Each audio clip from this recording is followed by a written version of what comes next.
Tenali Tenali Tenali bye Tenali. Guntur కాదు, గుంటూరు నైజాయికి తెనాలి తెనాలి సీదా తెనాలి. తెలుగు రాదా? उर्दू जाता सब धन्यवाद सबको धन्यवाद. अभी తెనాలి जाने के तैयार है गाड़ी. అట్ట కాదులే అబ్బాయి తెలుగులో అడుగుతున్నాడు, అందుకని హిందీలో చదువుతున్నా సమాధానం.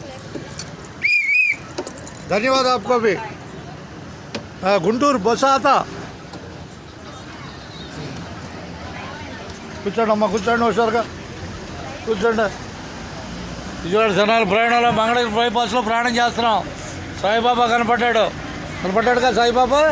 ఆ తర్వాత వడ్లపూడి సాయిబాబా, ఆ తర్వాత వీరేంద్రపాడు సాయిబాబా. కూర్చోట ముగ్గురు సాయిబాబాలు ఉన్నారు, ముగ్గురు ఉన్నారు వరుసలో. ఏ ఊరు దాకా? 5 మొత్తం 5 తలకాయలు. అంతేగా, ధన్యవాదాలు.